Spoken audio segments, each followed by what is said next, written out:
friends, how are you? I'm Hobby Mo. Yesterday I took out the boat for a test, but unfortunately it didn't work for a reason or another. This thing is happening when I press the throttle. If I go slow, it's okay, but when I press full throttle, it stops like this. Full throttle stops.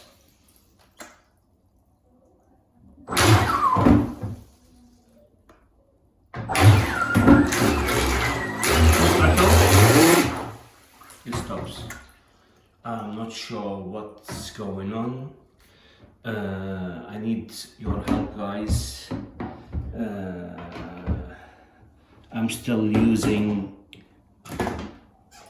the 60 amps speed controller for the boat, and these are the connections. So if someone knows what to do, what's the problem, please leave a comment. I will be thankful. Thank you very much, guys. I need your help.